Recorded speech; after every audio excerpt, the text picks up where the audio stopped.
Mais um episódio de quinta no ar, aqui no Investidor em Foco, mas que de quinta não tem nada, porque às quintas-feiras a gente fala de planejamento financeiro, das principais dúvidas que envolvem esse assunto. A gente selecionou 10 e hoje é dia de falar sobre planejamento para profissionais autônomos e profissionais liberais. E quando é esse assunto, as dúvidas são muitas. Será que é tudo igual? Planejamento financeiro é igual para quem tem carteira assinada, para quem é autônomo ou liberal? Vamos saber disso? Hoje tem Ana Leone e Martim Iglesias já postos por aqui. Como estão? Bom dia, boa tarde, boa noite para vocês. Olá, gente. Bom dia, boa tarde, Oi. boa noite. É isso aí, bom dia, boa tarde, boa noite para todos, para todas vocês e também para todos aqueles que nos ouvem. Muito bom, gente. Ansiosa por essa conversa. Fazia tempo que a gente queria falar desse assunto por aqui. E aí, queria começar perguntando para vocês qual é a principal ou quais são as principais diferenças entre profissionais autônomos e profissionais liberais, além do fato de eles não trabalharem com carteira assinada, por exemplo. Bom, primeiro que esse assunto do episódio de hoje muito me interessa, porque agora sou eu uma profissional autônoma, então eu também vou esclarecer dúvidas que me interessam aqui também. Então eu estou, atuando em causa própria, porque eu tenho o Martim aqui, especialista, que vai esclarecer 1000 dúvidas minhas também. Mas, assim, vamos começar, né, com essa diferença entre uma coisa e outra, que é importante, que às vezes a gente acha que é algo conjunto, mas, assim, pela definição aqui que eu busquei, eu acho que é muito conceito, mas que na prática, talvez, algumas características até se assemelhem. Então, a primeira coisa é que o autônomo, ele tem a opção ou não de ter uma qualificação profissional específica. Então, ele pode atuar, né, de uma maneira mais ampla, mais livre, para prestar os seus serviços em qualquer segmento. Então, é o caso, por exemplo, de um professor particular, que tem alguma habilidade e atua nesse formato para ajudar crianças ou adultos, ou dando aulas de línguas, né? Então, no caso de um professor particular, por exemplo, o caso de uma babá, de um cuidador, seja de pets, de idosos ou de crianças, no caso da babá, consultores, comerciantes. Então, esses exemplos aqui se enquadram na categoria de profissionais autônomos. Já o profissional liberal é aquele que precisa ter, de fato, uma formação acadêmica ou técnica para atuar na área que ele escolher. Então, é o caso do arquiteto, do engenheiro, do dentista, do médico, jornalistas, advogados. Então, são profissionais que atuam já num segmento específico e eles precisam de uma formação também técnica ou acadêmica que o qualifique para aquela atividade que ele quer desempenhar. Muito bem. Bom, pensando que, então, nós temos essas duas frentes de profissionais, diferentemente de quem tem carteira assinada, é um tipo de ganho mais variável, dá para dizer assim. E aí, Martim, tem diferença entre um e outro? Tem diferença entre eles? Tem diferença para quem recebe salário fixo, que aí fica um pouco mais fácil, dada a previsibilidade? Como é que a gente pensa, né, nessas diferenças principais que podem ser chave na hora de definir o planejamento financeiro? Bom, eu acho que tem uma diferença principal que está ligada à periodicidade, né, e a concentração de momentos nos quais se recebe a renda, tá? Então, acho que tem uma diferença importante entre um profissional, por exemplo, como um arquiteto, um engenheiro, alguém que faz projetos, né, grandes, né, e recebe, de fato, um volume relevante por esse projeto, e, eventualmente, alguém que presta digamos assim, consultas, ou eventualmente faz algum tipo de venda recorrente, e aí a renda ela é mais espalhada ao longo do tempo, com várias fontes, vários clientes, né? Acho que a grande diferença é que num você tem concentração de clientes, né, como o caso do arquiteto que eu citei, concentração de clientes, menos clientes e mais volume por cliente, e no outro você tem valores menores, mais constantes com muitos clientes. A diferença para mim aqui é relevante, sim, e ela principalmente está ligada qual o volume de reservas de emergência que você deveria ter, reservas para imprevistos, né, para cobrir eventualmente a falta de algum cliente. Então, quando a tua renda é bastante concentrada em poucos projetos, você tem um risco um pouco maior, de fato, de eventualmente não ter algum cliente num período e, portanto, não ter renda. Portanto, você deveria ter um nível de reservas um pouco mais elevado, tá? A gente sempre costuma dizer que o nível da reserva de emergência devia ser entre 3 e 6 meses de gasto, né? Então, no caso aqui, diria eu, desse profissional para o projeto, talvez deveria estar mais perto do limite de 6 ou até mais meses, aí dependendo de como é que fica a situação individual de cada um. Para o outro tipo de profissional liberal ou autônomo que tem uma recorrência maior, talvez o nível de reserva de emergência pudesse ser um pouco menor, né, poder-se trabalhar com um nível menor. Por quê? Porque, de fato, se ele perder um cliente, 2 clientes, né, 3 clientes, de fato, isso não altera o fluxo de recebimento de uma forma significativa, né? Então, acho que essa é uma diferença central, impacta a reserva de emergência, impacta, portanto, também as necessidades de liquidez nos investimentos, né? Lembrando que a reserva de emergência, acho que tem 2 características centrais, que a primeira é serem ativos conservadores e serem ativos líquidos, né? Ou seja, não é para investir em alguma coisa que você possa ter que resgatar num momento ruim de mercado, portanto, evita risco, e nem alguma coisa que vai ficar parada. Não vai investir a reserva de emergência num imóvel, né? Se você precisar, eventualmente, de gastar esse dinheiro para cobrir a falta da sua renda, cara, você pode demorar meses para vender e ele não vai te ajudar, né? Então, acho que essa é uma diferença central bastante importante para o planejamento financeiro entre os dois. Eu acho que tem um outro ponto que eu acho que é muito importante, não é tão ligado à diferença, Renata, mas tem a ver um pouco com uma coisa que é tentar, dentro do possível, se tiver uma empresa constituída, de fato, ou mesmo que não tenha, fazer algum esforço aí, para separar as contas da empresa do negócio das contas pessoais, tá? A gente vê com muita frequência isso. que a gente vê com muita frequência que essas 2 contas se misturam totalmente, né? E aí, de fato, muitas vezes você perde o controle de, puxa vida, será que a empresa ela é lucrativa, o meu projeto, né, minha fonte de renda, né, aquilo que eu tenho, ele é lucrativo, ele se paga ou não, quanto que das coisas que eu estou gastando são minhas, quantas são de fato da empresa, até às vezes perco até noções de precificação, de quanto eu deveria cobrar e tudo mais, né. Então, a separação uma bagunça, né, Martim? Faz. E é muito frequente, tá? A gente vê isso com muita frequência, tá? E acho que é um conselho extremamente importante até para ver se de fato a atividade que está sendo desempenhada, ela é uma atividade que de fato eventualmente tem possibilidade de crescer ou não, de se expandir, né? Então é importante ter esse controle tanto dos recebimentos como dos custos. Boa. E é uma coisa interessante, eu vou até complementar, claro. É o seguinte,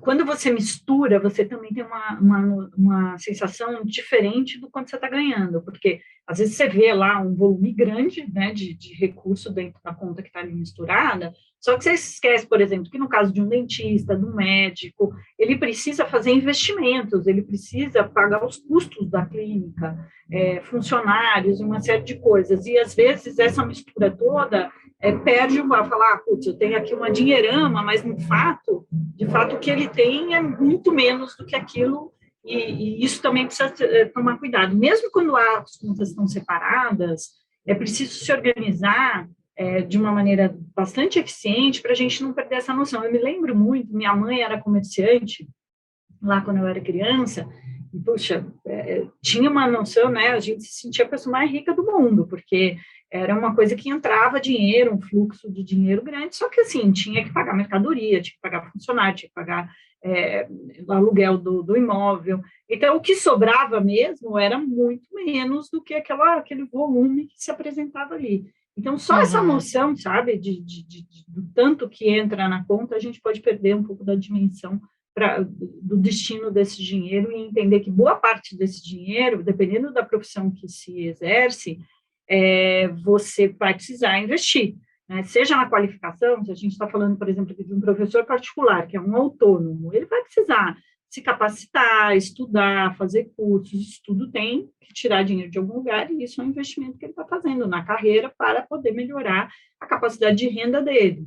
Quando a gente está falando de um dentista, de um médico, também tem todo o investimento na qualificação técnica, mas também tem equipamentos, né, em coisas que vão melhorar a qualidade do seu serviço, e que isso também tem que ser muito considerado dentro do planejamento. Perfeito. E, bom, já que a gente tocou nesse ponto de organização financeira, não misturar ali o caixa da empresa com o próprio caixa pessoal, como é que vocês acham que é o caminho para que a pessoa consiga organizar? O Martim falou muito da questão da reserva. Porque é importante, na avaliação de vocês, a pessoa entender se aquele número fixo de clientes ou aquele número fixo de projetos, o que aquilo representa no ano, é melhor olhar anualmente aquela receita prevista e trabalhar com ela, e trabalhar diferente com as receitas extras. Como é que pode facilitar a vida dessa pessoa, até se ela quiser investir parte desse dinheiro, para que ela tenha um mínimo de previsibilidade para tentar um planejamento anual, hein? Não, eu acho que a pessoa tem que ter uma análise um pouquinho mais de longo prazo, né? Olhar como tem evoluído a renda dele ao longo do tempo, saber que tem momentos ruins, tem momentos mais difíceis, né? Tentar trabalhar, eu diria que é bom tentar trabalhar com médias mensais, porque o ciclo de gastos, de forma geral, é mensal, né? Você tem, de forma geral, as contas no mês, eventualmente, se tiver aluguel, são mensais, diversas coisas, conta de água, de luz, eventualmente, se tem algum funcionário, como a Ana comentou, eventualmente, aí certamente os salários são mensais. Então, tipo, o ritmo de despesas que é mensal, deve ditar a análise que deve ser feita. Então, se a pessoa tem poucos projetos, em média 1 por ano, 2 por ano, 1 por trimestre, sei lá, ela tem que tentar pensar em médias mensais. Eu acho isso bastante importante. E a mesma coisa também se a pessoa tem um fluxo grande, diário ou semanal de recebimentos. Ela precisa transformar isso numa base compatível com os seus gastos. É assim que eu entendo. Tá? Então, o problema é que, às vezes, quando você está começando uma atividade de autônomo, de profissional liberal, você ainda não tem uma ideia muito grande de como é que será o fluxo de recebimentos, tá? Então, aí é importante ser bastante cauteloso, conservador, dentro do possível, nos gastos, né? E para tentar ver como isso, de alguma forma, se estabiliza, se torna mais previsível, mais constante ao longo do tempo. Mas, de forma geral, no meu entender, uma boa prática é tentar tornar tudo isso, de alguma forma, mensal, Renata. Boa. E você, Ana? A Ana, inclusive, não vai fugir dessa conversa, porque ela era uma profissional ali com a sua carteira assinada e fez uma transição de carreira para uma profissional liberal. É isso? É isso aí, viu? Tá, conta pra gente, mudou muita coisa, hein?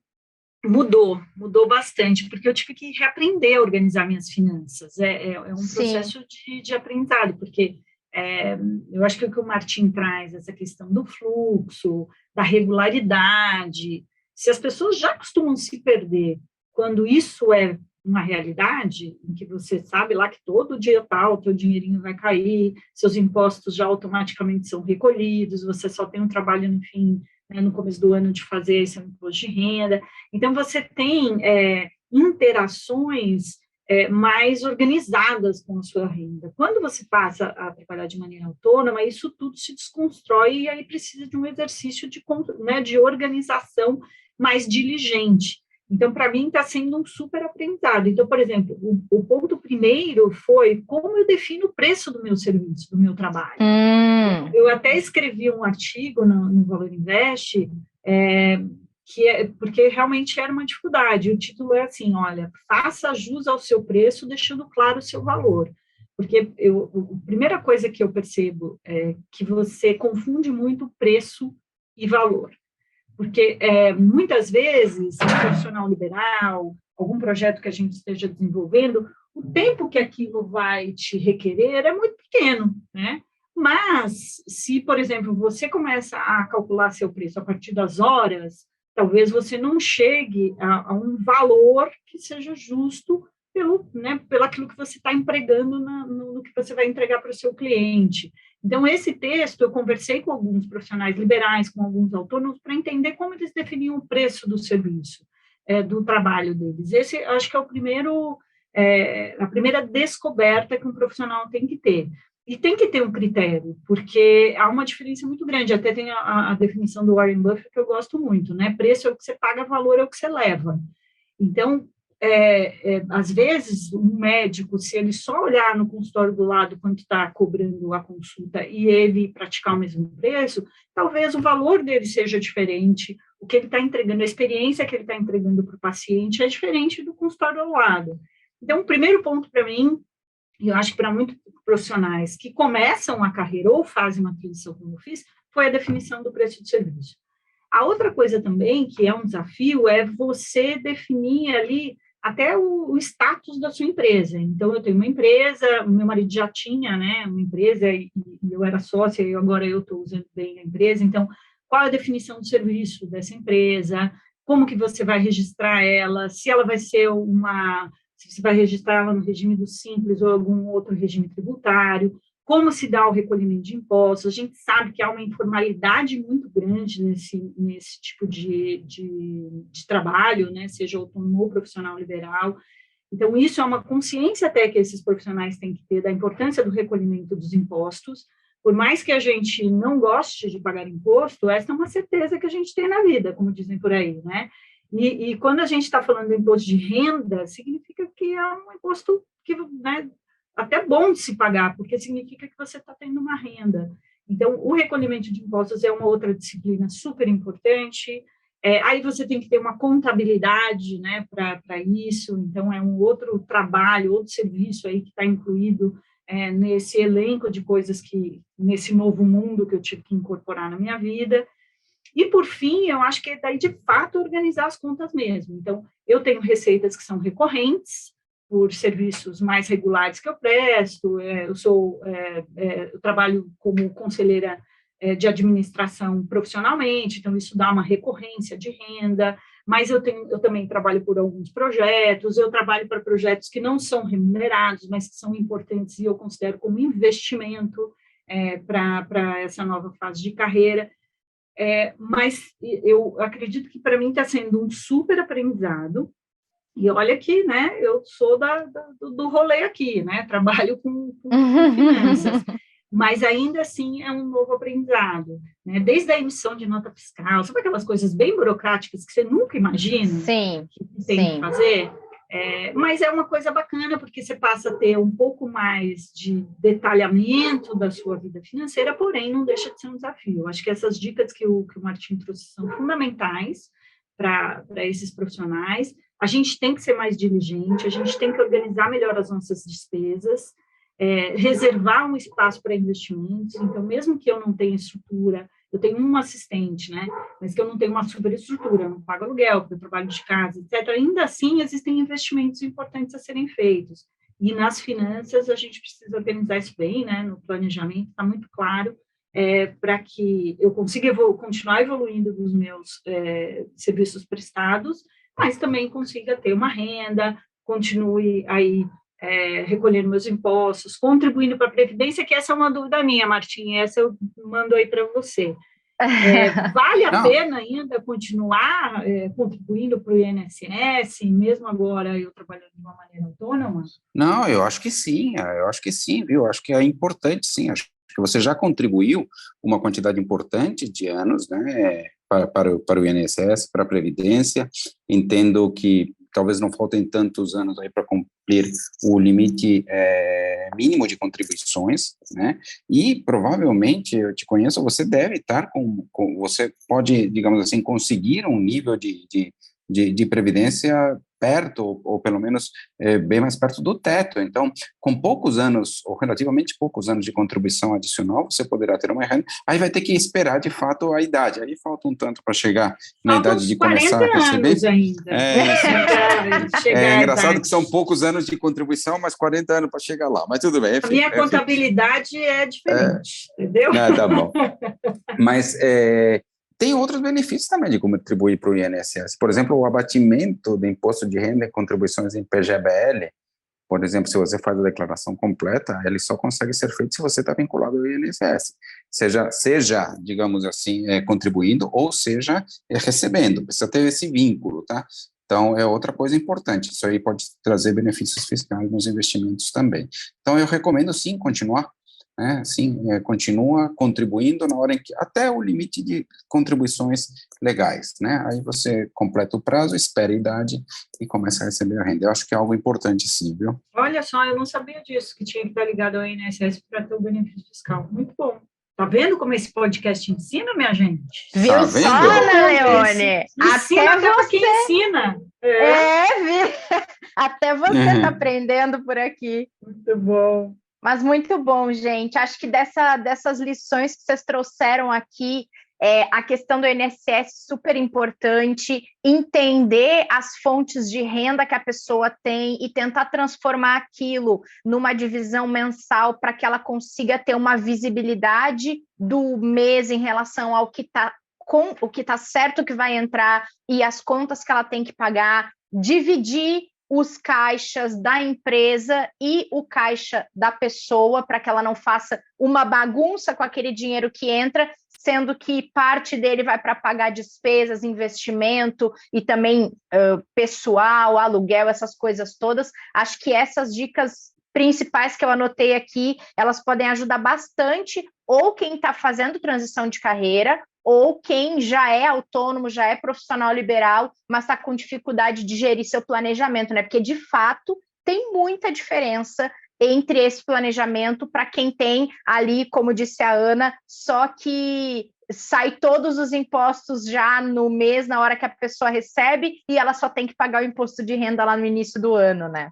Não, isso assim, gente, foi a principal diferença que eu senti. Porque tem que ter, de fato, uma diligência maior para fazer tudo direitinho, e agora, né, que já vamos começar a fazer aí o imposto de renda, esse vai ser um desafio, porque vai ser meu primeiro ano com imposto de renda diferente, já atuando como autônoma, e eu sei que vão ter aí particularidades que eu também vou aprender. Quem sabe a gente não faz um próximo episódio para eu contar como foi o desafio de fazer meu imposto de renda nessa minha nova versão aí 2022. Muito bom. Gente, fechou então. Obrigada pela companhia de vocês hoje. A Ju não conseguiu entrar, mas semana que vem ela está de volta. A gente se encontra no próximo episódio de quinta. Fechado? Fechado. Muito bom. Muito bom, bom restinho de semana para vocês e para todo mundo que acompanhou esse episódio aqui do Investidor em Foco. É sempre um prazer ter vocês aqui na nossa audiência.